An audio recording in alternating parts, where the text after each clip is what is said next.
up, y'all? Morton Joe 245 here, and today we'll take a look at Anti-Eternia He-Man, so stay tuned. By the power of Grayskull!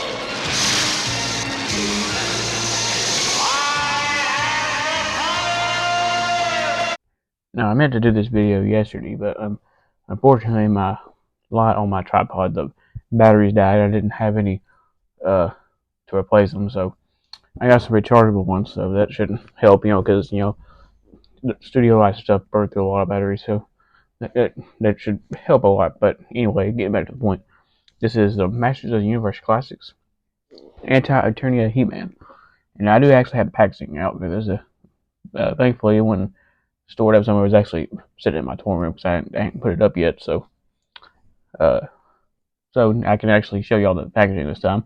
But now with the $1, I didn't actually have the packaging, so that's why I couldn't show you that, because I got it used. But this one I actually got new, so we'll start with the packaging. Okay, so here is the packaging. This is the standard Master Universe Classics packaging, and which is actually not standard because it's actually a little bit different. I don't have standard one to compare it to, but they gave us a whole new format. I think the original was mostly green, and kind of tannish brown around here and stuff. This one's got like all this like red and stuff on, which makes it look really cool and stand out from other Master Universe Classics packaging. And you see it's got the Master Universe Classics logo on top there. The lightning bolts coming down, which is really cool in red. See, there's like the Castle Grayskull brick coming down right there in red. Anti-Eternia He-Man, most evil man in the universe figure. Still collector. There's the Mattel logo on the side there. Also the same one, the collector's choice figure, which I forgot to mention that earlier. And not much on the bottom or the top there. The top's a little bit dusty. But you can see on the back here you have your other figures that are available. And they used to put bios on the bottom of this, but on here they didn't. This is a figure I felt like they probably should have put a bio on, because most people are not gonna know where this character comes from. Now, if you're wondering where Anti-Eternia He-Man came from, now the character in the late '80s, when after the original Filmation series was canceled, Germany got these really cool audio plays, which were like cassette tapes, and which continued the storylines of the Filmation series. And one of them was called Anti-Eternia, which was basically a mirrored dimension where all the good characters were the bad guys basically. And Anti-Eternia He-Man, instead of being the most powerful man in the universe, he's the most evil man in the universe. Starting with his accessories, we have his power sword, which is the standard power sword the original He-Man figure came with. Unfortunately, I don't have that one to compare it to, but this is basically almost like $1 sword, because it's got the black hilt, but it has a black blade to it. And you can see, which is kind of got like a metal paint to it, which looks pretty cool. And it's the classic shape of the power sword. And see, it says "Made in China" on the handle there. And pretty cool sword.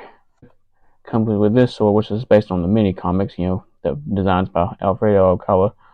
And as you can see, pretty cool sword. Unlike this one here, this one has a lot of different shape to it. I don't know which sword I actually like better. The Origins version of this figure came with a sword similar to this one, as you can see, but it's not the same mold, though. It's actually a different mold, as you can see. See, the handle's different. It's not the same mold, but it's based on the same thing. And he can hold both of these at the same time if you want to, or he can hold one at a time, and if you want him to dual wield or something like that. He comes with his battle axe, which was also like He-Man, except He-Man was gray. Like I said, unfortunately I don't have it, but this one is all black. It's supposed to be like an evil version of it, but it's just all black axe. Does look really cool. See, it's a double bit axe, like how the vintage figure came with. And in the original mini comics, He-Man wielded the battle axe more than he did the Sword of Power. But which he can hold this too. He does get a little bit of a loose grip on this, though. I've noticed. Can get his. As you can see, he kind of gets kind of a loose grip on it. But if you're displaying him kind of holding it, though, it's not that big of a deal. But you can't really get him up in a swinging pose at the bottom there, which you kind of can if you get holding that part. But see, it just falls through his hand there. But anyway, to get him out of the way here. See, it's got like a ball on the top there. Pretty cool details on the blades itself here. It's mostly all like a kind of like a shiny black, and the blades has got like a kind of a metal paint on it, which looks pretty cool. Now he comes with two shields. Now this shield is based like on the vintage style shield, which came with the first He-Man in this wave, and as you can see, it's got it's mostly a flat black, but it's also got some the red paint in the middle there, which kind of makes it pop there a little bit, and it's got rivets all around the edge there, which He-Man's shield was gray and this one's black, so it makes it look kind of different. On the back there is a clip, so you can clip it around his wrist, as you can see, so it kind of gives him some protection while fighting. He also comes with this shield. Now this shield is really cool. Now this shield I think was originally packaged with it came with Castle Grayskull Man, I believe, but it was a different color. Which this is cool, but it's mostly flat black, but it's got like a red skull on it. Not the Marvel Red Skull, but kind of funny though it's a red skull. But anyway, it's got some kind of like some rivets there, and it's got some wings coming out of the skull, which looks pretty cool. And as you can see, the back is basically just the reverse of the outside, kind of like how the original Castle Grayskull was. And as you can see, it's got like a clip on there where you can once again clip it to his wrist there. This one's a little harder to get on there. But as you can see, that looks really cool. I've debated on displaying it with this shield because this kind of makes him a little bit different from the other He-Mans. So for articulation, he has the standard articulation for Master Universe Crisis figures. His head is on a ball joint, which can be popped off the ball joint pretty easily, as you can see, and then just pop it back on. And so you got pretty good range of motion there. He's got a hinge and swivel at his shoulder, a single hinge at the elbow, single swivel of the wrist. He's also got a hinge and a little bit of swivel at his, or more like a ball joint at his hip there. He's got a single bend at the knee, a cut at the boot right there, and a hinge at his ankle. Pretty good articulation. Not as good at articulation as the new Masterverse, but this was pretty good articulation when these came out though. But this was unlike any other line that ever came out. Now going over the sculpt design and color of Eternia He-Man, starting with his head. As you see, his hair is kind of got like a kind of a rusty red color to it, and this head is the same head as on the very first release of He-Man in this line, which unfortunately I don't have the first He-Man figure, so I can't compare it. But as you can see, pretty cool, and the eyes are kind of white, but look at the glowing red, making him look very evil and sinister, which is the point of this figure. See, this one's a little bit dirty and dusty because he's been on my shelf a while, so he's got a little bit of dust and stuff all over him. But as you can see, his armor, which this armor is actually a removable piece, you can unpeg it from the figure and take it off if you want to. But He-Man's armor is always kind of easy. But as you can see, he's got the standard male buck underneath there, as you can see, and you see there's all that dust and stuff I was talking about. It's all over him. But you can see just it's all in every crack and stuff. I need to clean this thing, but and you see pretty big muscles. He's been working out quite a lot actually, and his armor, as you can see, put down for a minute, is mostly glossy black with some red paint details like would be on the standard He-Man armor. He-Man is gray, anti-Eternia He-Man is black, so that kind of gives him a little bit of a different look.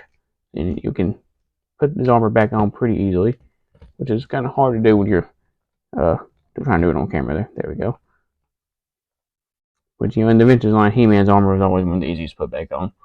But so going down, as you can see, I forgot he has an ab crunch articulation. I forgot to add that earlier. But as you can see, going down to his loincloth piece, it is like a furry loincloth, but also got the red belt, which is got a brighter red and then a deeper, darker red around the edges there, which is pretty cool. Same thing for his wrist gauntlets. As you can see, it's got a brighter red, then with a kind of a deeper brownish red around the edges. Same thing for his other wrist bracer. And going down his legs, he is got bare legs, but with really big muscles and big calves. Being like anti-Eternia He-Man, being he's going to be big and strong. And as you can see, his boots are black. The boot part itself is flat black, but the straps themselves are actually kind of like a glossy black, which makes them stand out from the boot itself.